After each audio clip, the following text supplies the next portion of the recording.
There is a moment quiet, fragile, when the noise of your day finally loosens its grip. A moment when your breath deepens without being asked, and the world around you fades into a soft blur. It's in that in-between space, not fully awake, not quite dreaming, that the deeper part of your mind begins to stir. You may think you know yourself, your habits, your fears, your preferences, the people you love, the things you avoid. But beneath those familiar shapes, beneath the thoughts you narrate in daylight, an older intelligence is breathing. It is the mind beneath the mind, the quiet architect of your life. It is the part of you that remembers every room you've walked into, every voice that ever trembled near your name, every moment you felt unwanted, every moment you felt safe. It stores everything, the things you've outgrown and the things that still secretly rule you. This is your subconscious, not a shadowy myth or a poetic metaphor, but the ancient machinery keeping you alive long before you knew what survival meant. It pulls your hand toward the phone before your loneliness reaches language. It tightens your throat before your thoughts understand why. It chooses the people you chase and the people you run from. It whispers which risks feel like death and which wounds feel like home, all while convincing your conscious mind that you are the one making the choices. Tonight, we're not here to fight it. We're not here to fix it, conquer it, or drag it into the light. Instead, we are here to see it, gently, slowly, like watching a deep ocean reveal the shapes moving beneath its surface.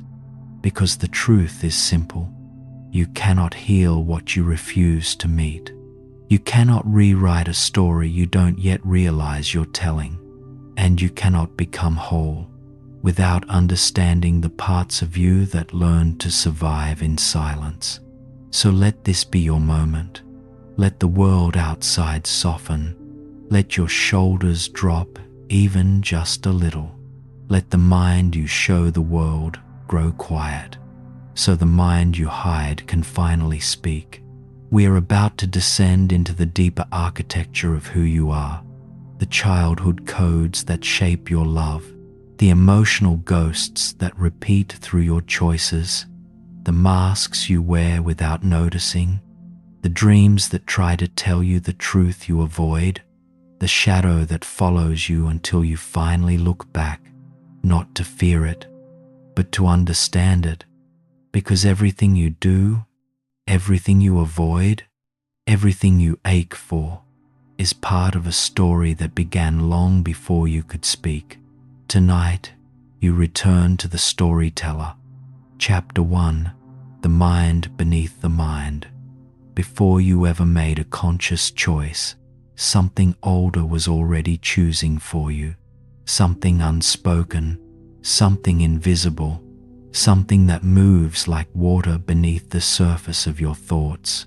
Most people imagine their mind as a single thing, a narrator, a decision maker, a voice in their head. But in truth, you are more like a house with many floors. The conscious mind is only the top room, bright and tidy, decorated with explanations and ideas you're proud to display. Beneath that room, though, beneath the language, beneath the logic, beneath the persona, an entire world continues breathing. This is the subconscious, a realm formed not from decisions, but from impressions, not from logic, but from experience, not from clarity, but from the emotional weather of your earliest years. Think of your life as a river. The surface is your awareness, shimmering, shifting, constantly responding to light. But the current beneath is stronger. It chooses the direction long before the surface knows where it's going. This deeper current is made of patterns. Every flinch you learned in childhood, every story repeated until it became a rule, every time you were told to quiet down, every time you had to be strong when you were still breaking. None of it disappears. It simply sinks. Picture a child sitting in a small room. The room doesn't need to be violent for it to shape a life. It only needs to be inconsistent. A glance held too long, a sigh too sharp, a love that feels conditional, a silence that feels cold. In that room, without language, the child begins to write beliefs, not on paper, but into the nervous system. Beliefs about safety, beliefs about belonging, beliefs about how loud or soft it is safe to be. These beliefs don't vanish with age. They simply become quieter, like background music you forget is playing, even while it shapes your entire mood. And so you grow up thinking you're choosing your relationships, when in reality, you're choosing what feels familiar. You think you're avoiding danger, but you're avoiding anything that resembles the chaos you once couldn't control. You think your preferences are random, but they're the echoes of the earliest rooms you lived in. Science estimates that up to 95% of human behavior is automatic, not because you are weak, but because your subconscious is efficient. It wants to protect you. It wants to keep you alive, even if the methods it learned are outdated. The subconscious doesn't know that time has passed. It doesn't understand that you're no longer a child. It only understands patterns. What once kept you safe, what once brought warmth, what once prevented pain. So when you freeze in a conversation, when your body says no, while your mouth says yes, when you stay in situations that hurt, when you chase what feels familiar even if it wounds you, you are not failing. You are repeating what your subconscious believes is survival. But patterns only have power when they go unseen. The moment you turn toward them, gently, without judgment, something begins to shift. This chapter is not about blaming the past. It's about understanding the architecture of your present, because your subconscious is not your enemy. It is the part of you that carried every burden, long before you had the words to ask for help. And now, slowly, softly, it is time to listen to it, to meet the mind beneath the mind, to descend into the quiet truth shaping your everyday, not to fear it, but to reclaim it. Chapter 2: The Childhood Code That Still Lives in You. Before your mind learned to think, it learned to feel. Long before you could name sadness or fear, before you understood what words like love, anger, or safety meant, your body was already reading the emotional temperature of the world around you. You were absorbing everything not through memory, but through vibration, through tension in a room, through the softness or sharpness in a voice, through the quiet rules written not with language, but with tone.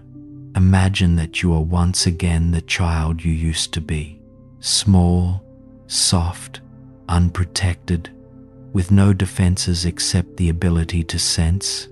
Perhaps you don't remember the specifics, but your subconscious does. It carries the imprint of every moment from those early years, a glance that lingered too long, a frown that felt heavier than it should, a silence that made the air feel tight, a laugh that felt safe, warm, like a place to rest. Each of these experiences became instructions, a hidden code, a blueprint for how to survive the world. Psychologists call this attachment conditioning, the invisible education you receive before you even understand that you are learning. A child raised in warmth learns that the world is safe. A child raised in unpredictability learns that safety must be earned. A child raised in emotional distance learns to shrink themselves to avoid becoming a burden. You don't remember these lessons because you weren't meant to. The subconscious handles them quietly, placing them deep inside the nervous system where they can operate automatically without question, without awareness. And yet, they govern everything. A child who was soothed only when silent grows into an adult who apologizes for taking up space. A child who received love only through achievement becomes an adult who confuses exhaustion with worth.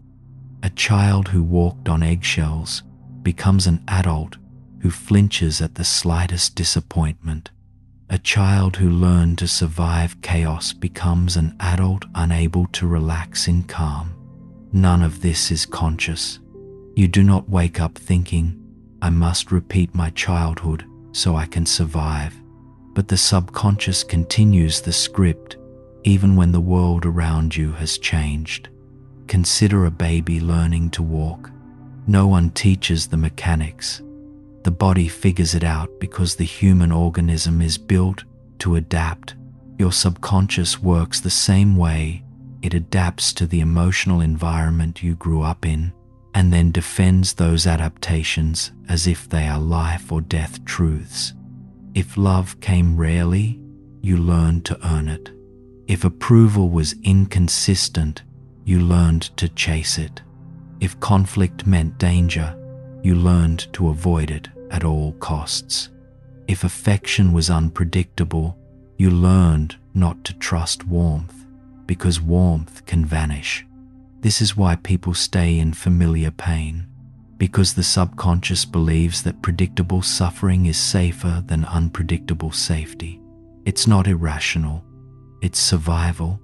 Picture your subconscious as a devoted guardian. Its single purpose is to protect the child you once were, not the adult you became. So when you reach for someone emotionally unavailable, your subconscious whispers, "This feels like home," not because home was warm, but because home was familiar. When you avoid conflict, even when it hurts you, the subconscious whispers, "This is safe," not because silence is healthy, but because silence once kept you alive. When you overextend yourself trying to please others, the subconscious whispers, "This is how we earn love," not because that's true, but because that was the only way love once arrived. And so, without realizing it, you become a mirror of what shaped you. You speak the language of your earliest experiences without knowing the alphabet.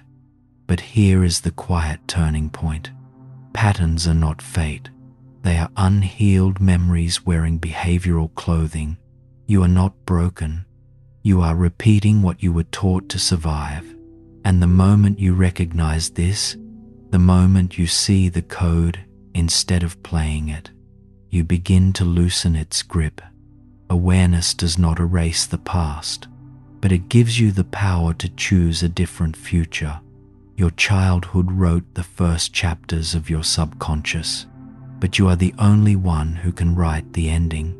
Chapter 3, the masks you wear without knowing. You grow up, you learn language, you build a personality, but beneath all those visible layers, the subconscious is still writing the script. And so, without ever consciously deciding to, you begin to wear masks, not to deceive others, but to defend yourself.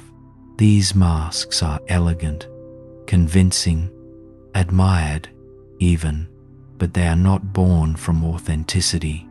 They are born from necessity. The child who felt invisible becomes the adult who is always fine, even when they are unraveling inside. The child who learned to survive chaos becomes the adult who calls their anxiety ambition. The child who is punished for vulnerability grows into the adult who smiles through every wound. These masks form slowly, quietly, like a callus on the skin. You do not notice them until life presses against them. And even then, you blame yourself for the pain. You might believe the perfectionist within you is a sign of discipline. You might believe your people-pleasing is kindness. You might believe your emotional numbness is strength. But often, these traits are armor, carefully built by a younger version of you who needed protection. Look closely. The perfectionist is the child who learned that mistakes meant losing love. The people-pleaser is the child who learned that peace depended on their compliance. The skeptic is the child who learned that trust was dangerous. The overachiever is the child who learned that worth must be earned. The stoic is the child who learned that feelings were unwelcome. The masks do not lie. They tell the story of the wounds they cover. And yet, these same masks become so polished, so practiced, that even you begin to mistake them for your true identity. You smile, not because you're happy, but because smiling once prevented harm.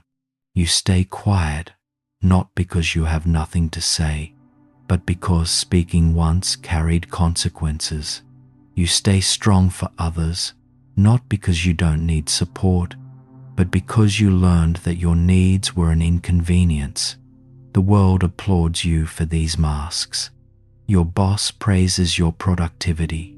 Your friends admire your emotional balance. Your family relies on your stability. But the applause doesn't reach the part of you that is tired of performing. Because there is always a moment, in the car, or in bed at night, or in the shower, when the mask slips and the truth beneath it aches. You feel a quiet emptiness, a sense of disconnection, a subtle grief for the self you abandoned in the effort to become acceptable. This is the tragedy of self-forgetting. You lose yourself trying to become the version of you that once kept you safe. But here is the quiet truth. The subconscious hopes you will never notice. Masks protect, but they also imprison. They keep the world out, but they also keep you from entering your own life. The moment healing begins is not the moment you remove the mask. It is the moment you finally see that you are wearing one. Healing does not demand that you rip it off, only that you soften your grip and let your true self breathe again. The masks will fall away on their own when the self beneath them finally feels safe enough to rise. Chapter 4: Emotional Echoes. Why you repeat what hurts you. There is a haunting rhythm to human behavior. We repeat, we return, we reenact. You fall for the same kind of person again and again. You walk into the same arguments. You find yourself living different chapters of the same emotional story. Even when you try desperately to choose differently, it feels like fate, bad luck, a cosmic joke. But in truth, it's psychology, the subconscious trying to resolve an old wound by recreating it. This is called repetition compulsion, a phenomenon Carl Jung and Freud both described, though from different angles. Freud saw it as the psyche's attempt to master what once overwhelmed it. Jung saw it as the shadow screaming for recognition. You don't repeat pain because you enjoy suffering. You repeat it because your subconscious is trying to finish a story that began long ago. Imagine a child who felt emotionally abandoned. They grow up seeking partners who are unavailable, not because they want distance, but because they are trying to recreate the original wound, in the hope that this time the ending will be different. But it rarely is. The subconscious is brilliant at repetition, but terrible at choosing healthy patterns. It doesn't distinguish between familiar and good. To the subconscious, they are the same. So you chase what feels familiar, not what feels healthy. You return to emotional patterns that hurt, because your nervous system has learned to call that hurt home. Pain that repeats becomes predictable.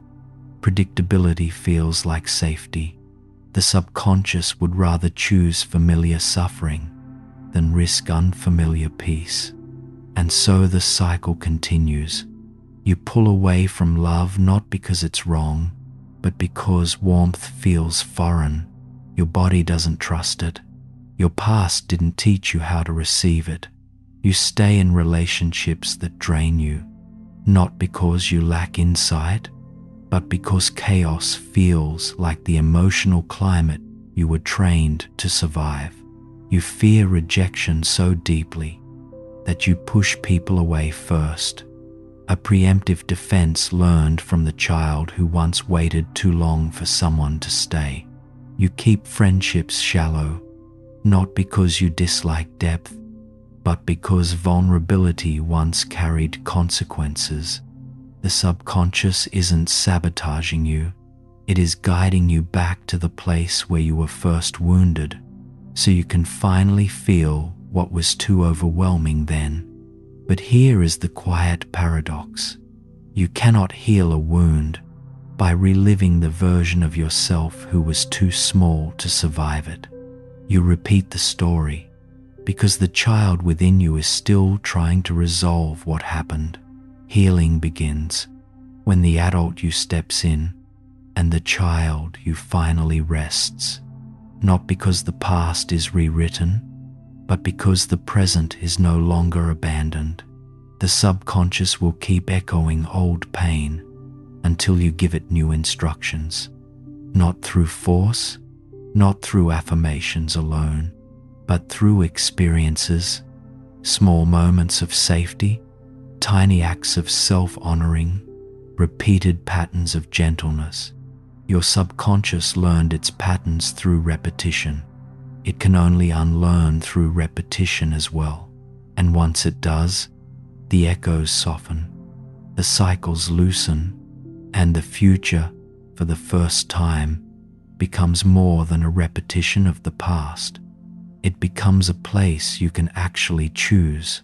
Chapter 5. The shadow you try not to see. There is a part of you that you avoid, not consciously. If it were conscious, it would no longer be the shadow. It is the part you silence when others enter the room, the part you bury beneath jokes, achievements, distractions, the part that trembles when someone gets too close, the part that whispers truths you pretend not to hear. Carl Jung called this the shadow, not because it is evil, but because it is unseen. It carries your forbidden emotions. Anger you were punished for, sadness you were taught to swallow, needs you were shamed for having, desires that didn't fit the image you were praised for. You didn't choose to exile these parts of yourself. You learned to.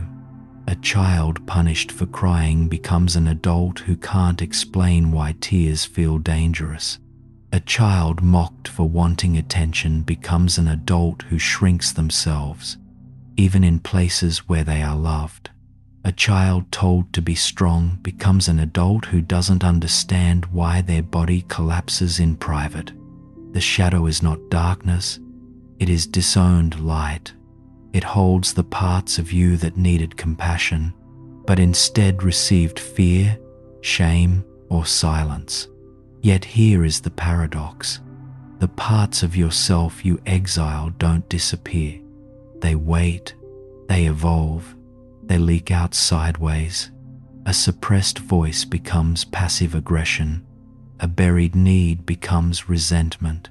A hidden fear becomes anxiety. A swallowed truth becomes a dream that leaves you uneasy. The shadow will express itself, whether you acknowledge it or not. But it doesn't do this to punish you. It does it to reunite you with yourself. Imagine a room in your mind where you've locked everything you dislike about yourself. Every insecurity, every flaw, every impulse you deem unacceptable, every feeling that once brought consequences. You close the door and live in the rest of the house. But the locked room doesn't stay quiet. Sometimes you hear a knock, sometimes a whisper under the door, sometimes the faint sound of your name spoken in a voice you forgot was your own. This is why the shadow appears in dreams. Dreams where you are chased. The pursuer is the truth you run from. Dreams where you fall. The fall is the surrender you avoid. Dreams where you lose teeth, symbolizing the loss of words you never spoke. Dreams where rooms expand or collapse, mirrors of your internal boundaries. Your subconscious speaks in metaphor because logic is too fragile to hold the weight of what you've buried. Neuroscience confirms this. The amygdala lights up in response to repressed emotions. Even when the conscious mind has forgotten the event, the body remembers. Even when the mind dissociates, the shadow is not your enemy. It is your unintegrated self, the part of you that wants to be held, not hidden. Healing the shadow is not about becoming fearless. It is about becoming honest, to sit with your anger without being consumed by it, to acknowledge your sadness without drowning in it, to admit your needs without labeling yourself weak, to explore your desires without guilt. You integrate the shadow, not by defeating it, but by listening to it, because every shadow is formed by light blocked at some point in your life. Remove the block, and the shadow dissolves. The part of you you've been running from is the part of you you need most. And when you finally turn toward it, gently, quietly, without judgment, you realize that the monster you feared was a child waiting for you in the dark. Chapter 6. The night the mind begins to wake. There comes a night in every life, subtle, quiet, when the mind grows tired of the performance, a night when the mask doesn't quite fit, when the old coping mechanisms feel brittle, when the familiar ache becomes impossible to ignore. You may not recognize it at first. It can feel like an ordinary evening, a moment before bed, a pause between distractions, a breath that goes deeper than you expect. But something shifts. A small crack forms in the illusion you've lived inside. A sensation you can't explain rises. Not panic, not sadness, not clarity, something in between. This is the moment the subconscious begins to stir. Awakening doesn't arrive with fireworks. It arrives with discomfort. You feel misaligned, as if your external life continues, but something inside you whispers, "This isn't who I am anymore." You might notice it in the way you react to small things. A conversation that drains you more than usual, a task that once motivated you now feeling hollow, a relationship that no longer fits the shape of your truth. You may feel emotionally split, one part of you functioning, the other quietly breaking. This is not a breakdown. This is a breakthrough in disguise. The waking of the subconscious feels like a haunting at first, because it forces you to confront the gap between the life you perform and the life you ache for. Neuroscientists call this emotional dissonance, when your nervous system tells one story and your mouth tells another, a smile that hides exhaustion, a yes that should have been a no, a dream you claim to have outgrown, but secretly still long for. When the subconscious begins to wake, your body feels it first. A tightening in the chest, a heaviness behind the eyes, an inexplicable fatigue, a longing that has no name. The body is always the first to know. Long before the mind catches up, your subconscious begins pushing old truths upward, dreams you ignored, pain you minimized, needs you buried, boundaries you never allowed yourself to set. It whispers, "Look, listen. This version of your life is too small for who you are becoming." You might resist. Of course you do. Growth always begins with resistance. You cling to old identities because they feel safe. You cling to old relationships because they are familiar. You cling to old hurts because they are predictable. But the subconscious is patient. It doesn't shout. It doesn't punish. It waits. It repeats. It nudges gently until you can no longer pretend that the life you've built matches the truth inside you. This is the night the mind begins to wake. It is not dramatic. It is intimate. It happens in silence, when no one is watching, and it changes everything. Because once the subconscious begins to awaken, you cannot return to who you were. You can only move toward who you were meant to become. The version of you that no longer abandons itself to be acceptable, the version that stops performing and starts living. Awakening is not the end. It is the beginning, a fragile spark, reminding you that your life is allowed to change. Chapter 7. When suppressed feelings return as ghosts. Every emotion you avoid becomes a ghost, not a supernatural one, a psychological ghost, a fragment of unfinished feeling that wanders the halls of your mind, looking for a door to enter. The subconscious doesn't forget. It stores everything, especially the emotions you pushed away because you were too young, too overwhelmed, or too alone to feel them. These emotions don't disappear. They wait for safe conditions to return. Maybe you felt it, a sudden sadness that appears without explanation, a burst of anger triggered by something small, a wave of anxiety that doesn't match the moment, a hollow emptiness that seems to follow you for days. These are not overreactions.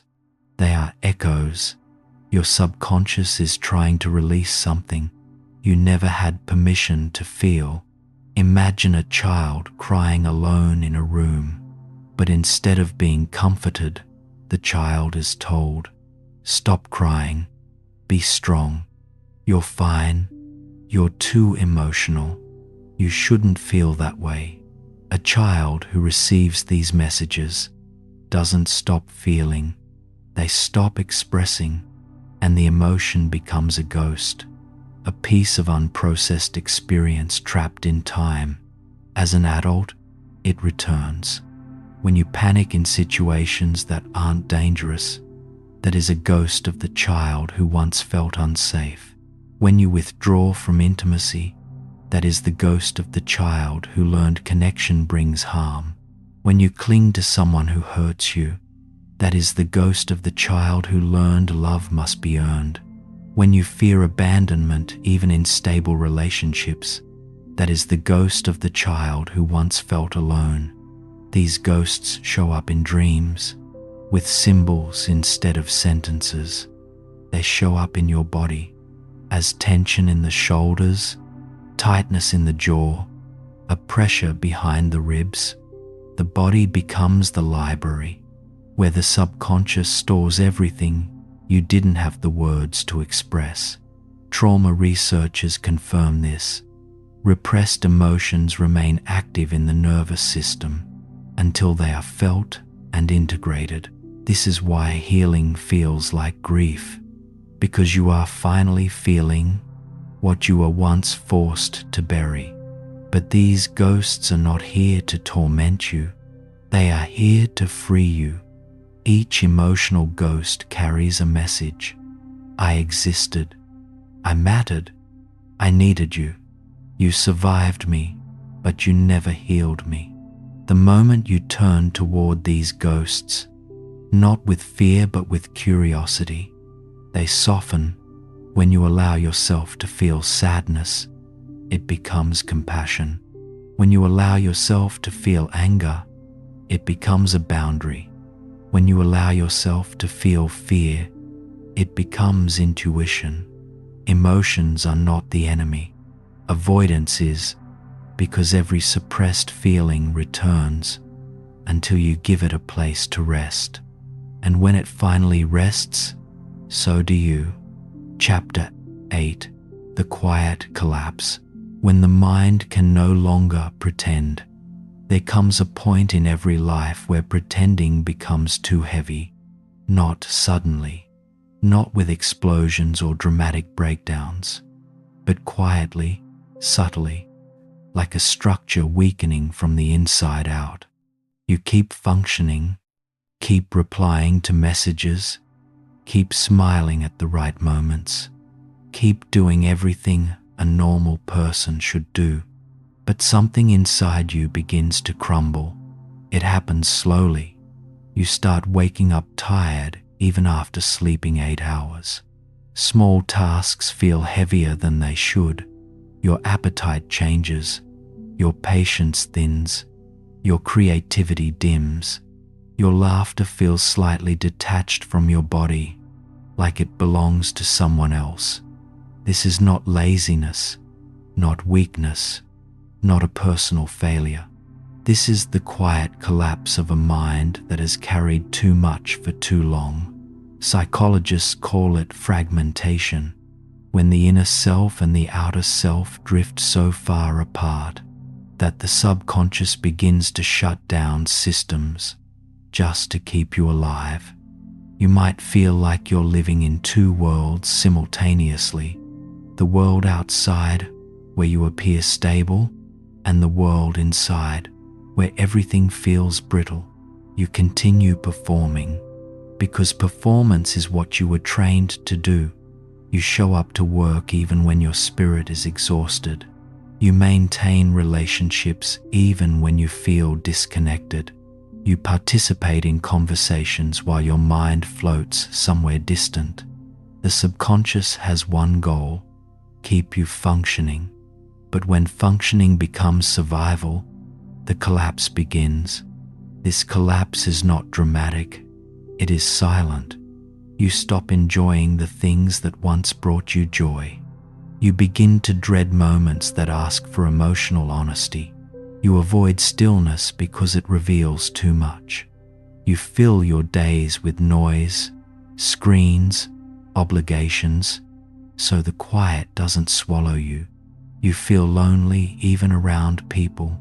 You feel unseen even when others care. You feel disconnected from your own life.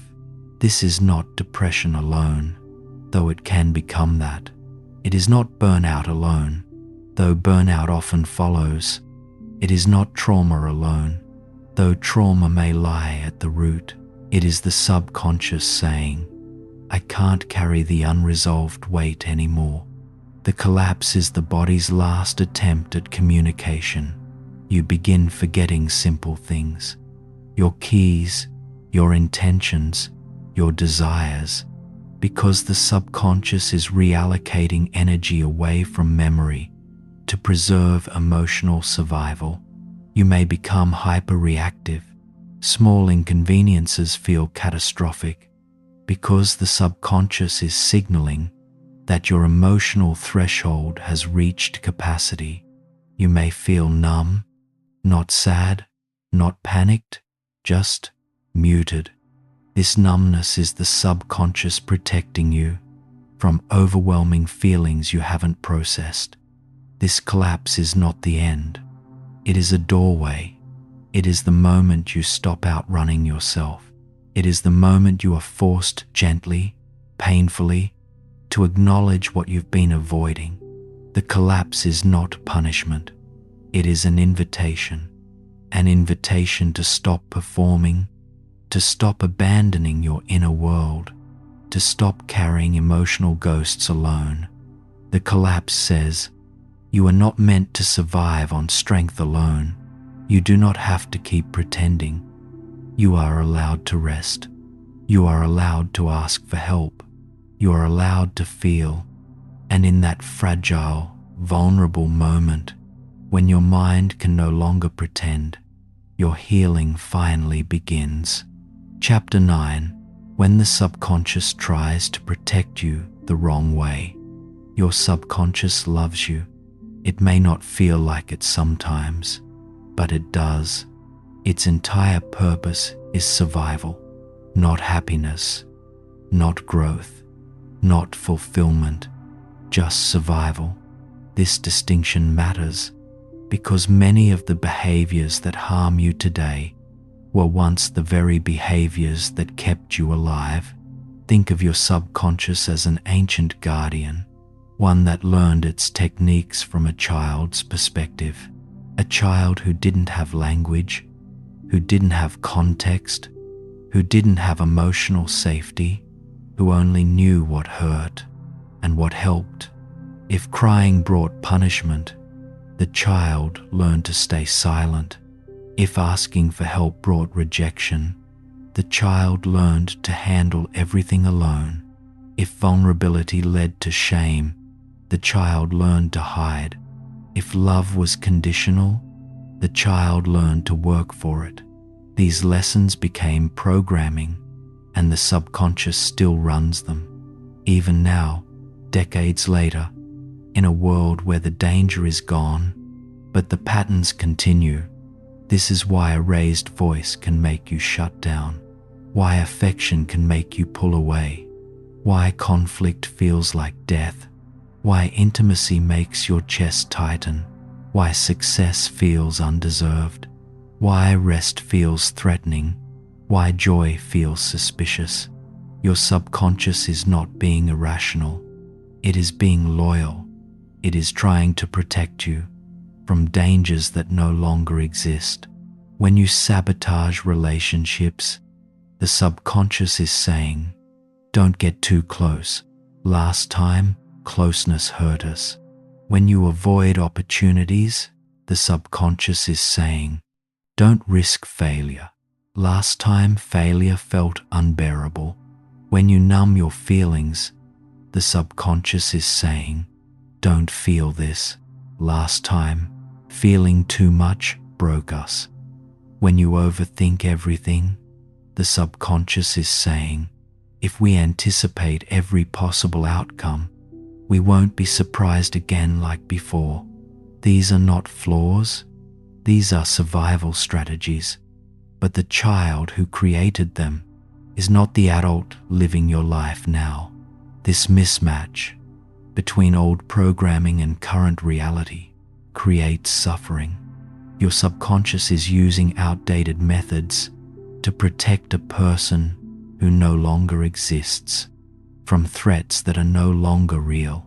Healing begins not by fighting these patterns, but by acknowledging their origin. When you feel yourself shutting down, you can say inwardly, "I know you're trying to protect me. Thank you, but I'm safe now." This simple acknowledgement recalibrates the nervous system because the subconscious finally receives new information it cannot update on its own. Without conscious awareness, protection becomes transformation. When the adult self steps in and reassures the child self, this is how outdated programming begins to soften, not through force, not through discipline, through compassionate inner leadership. You do not heal by defeating your subconscious.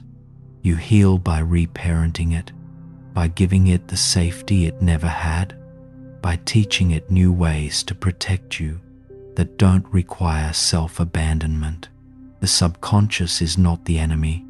It is the oldest friend you have, one who learned love the hard way and has been protecting you the only way it knows. Now, it is time to teach it a new way. Chapter 10. The Turning Point. When awareness becomes medicine. Awareness is not passive. It is not simply noticing. It is transformation in slow motion. The moment you step out of the automatic patterns and into conscious presence, awareness is the medicine the subconscious has been waiting for. When you become aware of a pattern, You interrupt it. The pattern doesn't disappear immediately, but it loses the power to control you in silence. Awareness allows you to pause between impulse and action, between emotion and reaction, between habit and choice. This pause is where healing begins. Most people believe transformation requires force, discipline, willpower, self-control, but the subconscious does not respond to force. Force only deepens resistance. What the subconscious responds to is observation without judgment. This is why mindfulness, true mindfulness, not the polished commercial version, is so powerful. Mindfulness is not about clearing your mind. It is about seeing your mind clearly, to sit with yourself without running, to feel your emotions without suppressing them, to watch your thoughts without believing each one is the truth. When you witness your inner world gently, something extraordinary happens. The amygdala begins to quiet, the nervous system begins to soften, and the subconscious finally realizes you are safe enough to process what you once buried. Awareness allows the child within you to speak again. It says, "This is what hurt. This is what I needed. This is what I never got to feel." And you listen. You don't fix. You don't correct. You simply listen, because the subconscious doesn't need solutions. It needs presence, a kind of internal witnessing that no one in your childhood was able to provide. As awareness deepens, you begin noticing patterns in real time. You catch yourself people-pleasing and pause. You catch your chest tightening in conflict and breathe. You catch your impulse to withdraw and stay present. You catch self-criticism and speak gently instead. These moments, small as they seem, are rewiring your mind. Neuroscience shows that repeated moments of conscious presence create new neural pathways. The subconscious learns through repetition, the same way it learned your old patterns. Every time you choose awareness, instead of autopilot, you are laying down the foundation for a new internal world. Awareness is not a breakthrough, it is a practice, a slow, steady companionship with yourself. It is the adult self taking the hand of the child self and saying, "I'm here now. We'll feel this together. We don't have to run." This is the turning point, not the moment everything changes, but the moment you change in your relationship to yourself.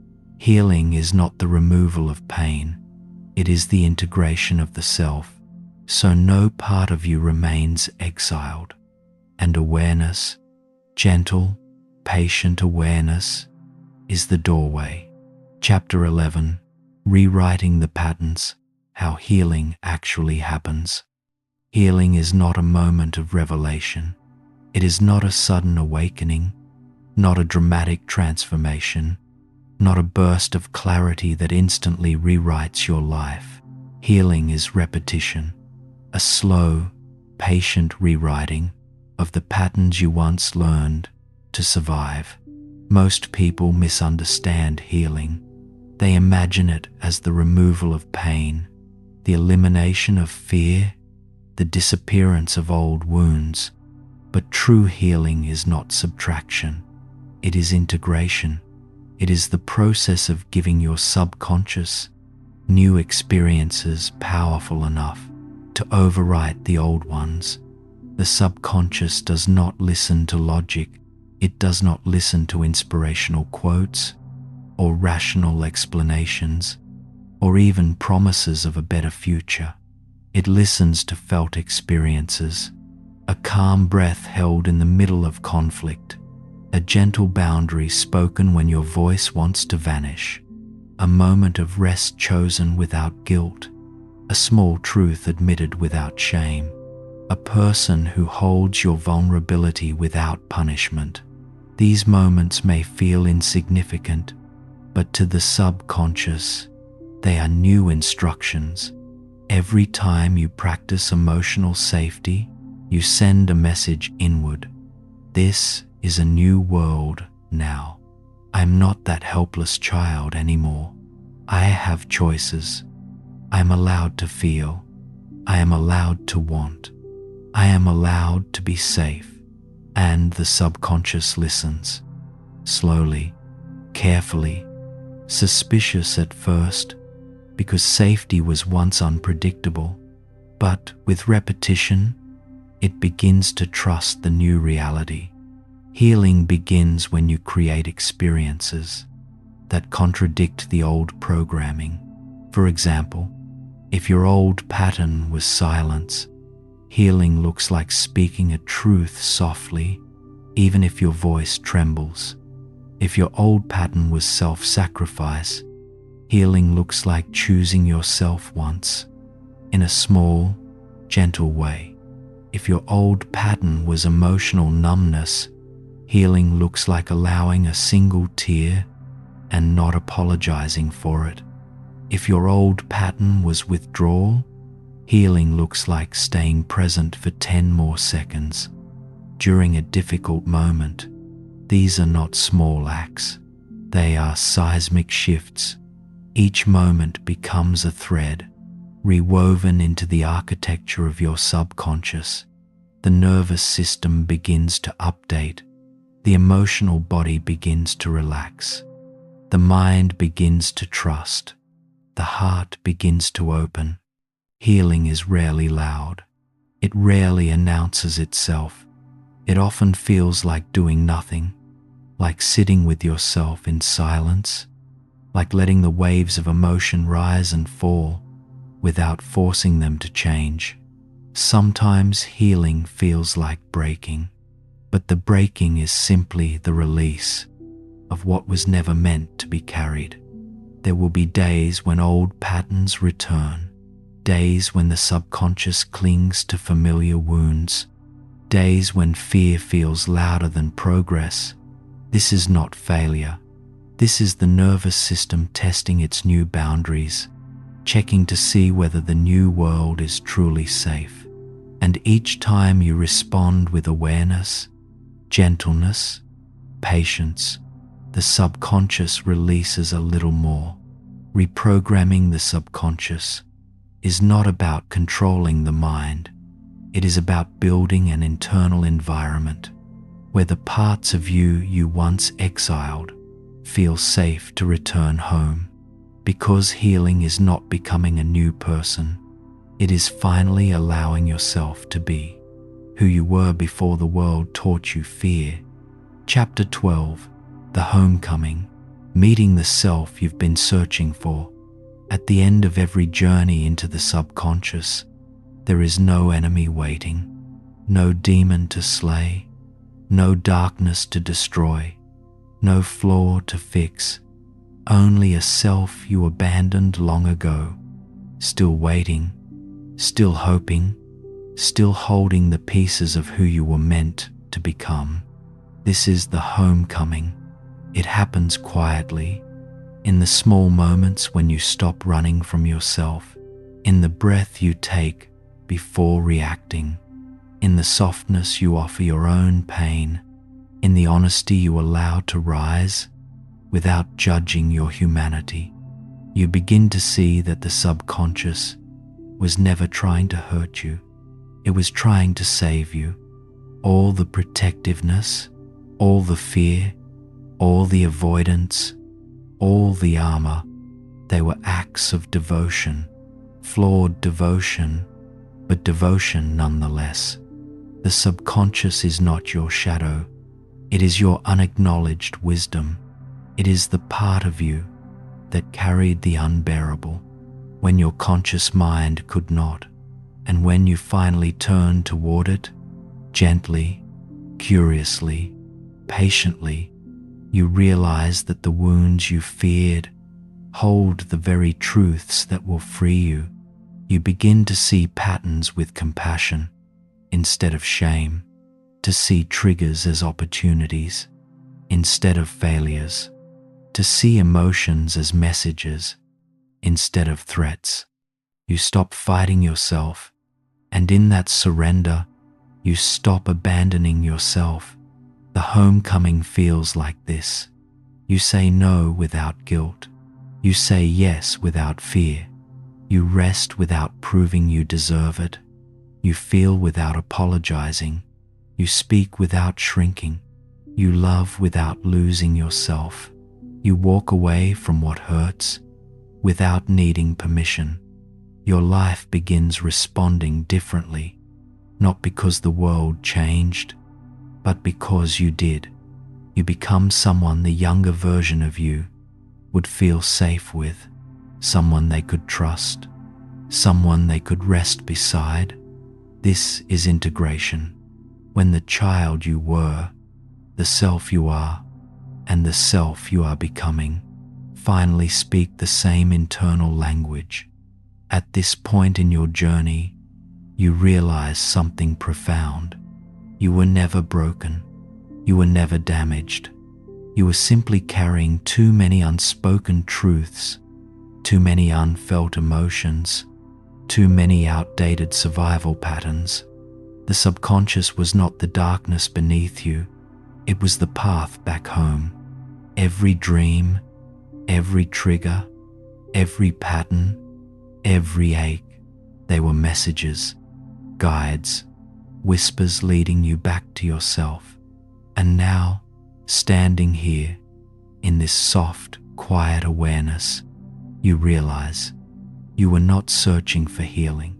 You were searching for yourself, the self beneath the fear, the self beneath the masks, the self beneath the wounds, the self beneath the subconscious programming, the self that has always been there, waiting for you to remember. And now you do, softly, fully, finally. This is your homecoming, not an ending, but a beginning, the first moment you see your life, not through the eyes of fear, but through the eyes of the self that has finally returned.